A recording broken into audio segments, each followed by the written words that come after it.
Tell story channel पर आपका स्वागत है। बहुत समय पहले की बात है। एक गांव में एक गरीब लकड़हारा अपने परिवार के साथ रहता था। वह रोज सुबह गांव के समीप स्थित जंगल में जाकर लकड़ियां काटता और उसे बाजार में बेचकर पैसे कमाता था। इस तरह उसकी और उसके परिवार की गुजर बसर चल रही थी। एक दिन वह जंगल में नदी किनारे लगे एक पेड़ की लकड़ियां काट रहा था। अचानक उसकी कुल्हाड़ी उसके हाथ से छूटकर नदी में जा गिरी।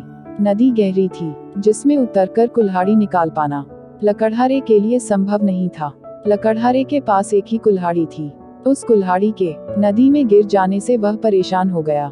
वह सोचने लगा कि अब वह अपनी जीविका कैसा चलाएगा। उसके पास जीविका चलाने का कोई और साधन नहीं था। वह दुखी होकर नदी किनारे खड़ा हो गया और भगवान से प्रार्थना करने लगा, भगवान, मेरी कुल्हाड़ी मुझे वापस दिला दीजिए।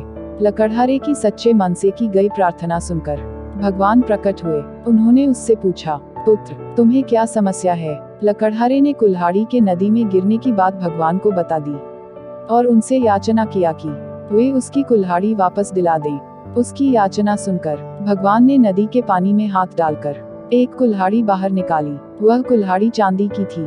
भगवान ने लकड़हारे से पूछा, पुत्र, क्या ये तुम्हारी कुल्हाड़ी है? लकड़हारा बोला, नहीं भगवान, ये मेरी कुल्हाड़ी नहीं है। भगवान ने पुनः अपना हाथ पानी में डाला। इस बार उन्होंने जो कुल्हाड़ी निकाली वो सोने की थी। उन्होंने लकड़हारे से पूछा, पुत्र, क्या ये तुम्हारी कुल्हाड़ी है? लकड़हारा बोला, नहीं भगवान, ये मेरी कुल्हाड़ी नहीं है। भगवान बोले, इसे अच्छी तरह से देख लो, ये सोने की कुल्हाड़ी है। क्या वास्तव में ये तुम्हारी नहीं है? नहीं भगवान, लकड़हारा बोला, सोने की इस कुल्हाड़ी से लकड़ियां नहीं कटती। ये मेरे किसी काम की नहीं है। मेरी कुल्हाड़ी तो लोहे की है। एक बार फिर भगवान ने नदी में हाथ डाला और इस बार एक लोहे की कुल्हाड़ी निकाली। इस बार कुल्हाड़ी देख लकड़हारा प्रसन्न हो गया और बोला, भगवान, यही मेरी कुल्हाड़ी है। लकड़हारा उनसे कुल्हाड़ी लेकर बहुत खुश हुआ और उसे बड़े ध्यान से देखने लगा।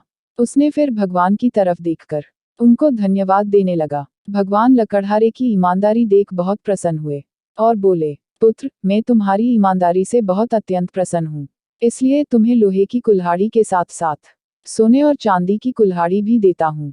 यह कहकर भगवान अंतर्ध्यान हो गए। लकड़हारा अब तीन कुल्हाड़ी पाकर बहुत था। इस कहानी से हमें सीख मिलती है कि सदा ईमानदार रहें। ईमानदारी सदा सराही जाती है और इसका फल भी बहुत मीठा होता है। कहानी कैसी लगी कमेंट करके जरूर बताएं और कहानी अच्छी लगी हो तो चैनल को लाइक, शेयर और सब्सक्राइब जरूर करें। मिलते हैं अगले एपिसोड में एक नई कहानी के साथ। तब तक के लिए धन्यवाद।